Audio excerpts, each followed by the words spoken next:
ఎర్ర చందనం. దీనికి ఉన్నంత గిరాకీ అందరికీ తెలిసిందే. కానీ ఈ ఎర్ర చందనాన్ని దేనికి ఉపయోగిస్తారు? ఎందుకు దీనికంత డిమాండ్?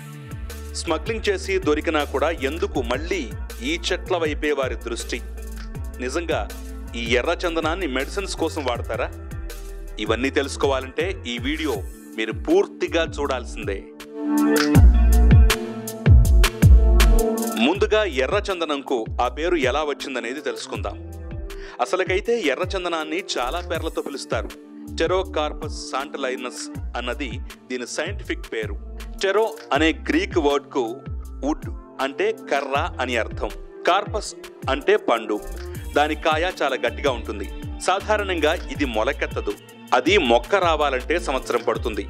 దీన్ని ఎర్ర చందనం, రక్త చందనం, శాంటాలం, ఎర్ర బంగారం అని కూడా అంటారు.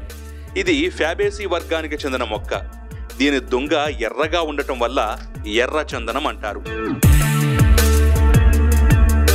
ఇక ఎర్ర చందనం ఎక్కడ దొరుకుతుందనేది చాలా వరకు అందరికీ తెలిసిందే. ఆంధ్రప్రదేశ్లోని రాయలసీమ ప్రాంతంలో ఉన్న కొండల్లో మాత్రమే ఈ ఎర్ర బంగారం దొరుకుతుంది. ఈ కొండలు దాదాపు 5.5 లక్షల హెక్టార్లలో విస్తరించి ఉన్నాయి.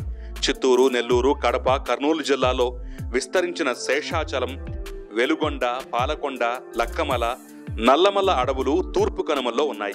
వీటిలో ఎక్కువగా శేషాచలం, వెలుగొండల్లో మాత్రమే ఎర్రచందనం అధికంగా పెరుగుతుంది. ప్రధానంగా శేషాచలం కొండల్లో పెరిగే ఎర్రచందనంలో ఎక్కువ చేవ ఉండడంతో దానికి అంతర్జాతీయ మార్కెట్లో మంచి డిమాండ్ ఉంది. ఎర్రచందనం విలువ సంగతికి వస్తే ఈ ఎర్రచందనం చెట్లు ప్రపంచంలోనే చాలా అరుదైన జాతికి చెందినవి. వీటికి అంతర్జాతీయ మార్కెట్లో మంచి డిమాండ్ ఉందని అధికారులు, నిపుణులు చెబుతున్నారు.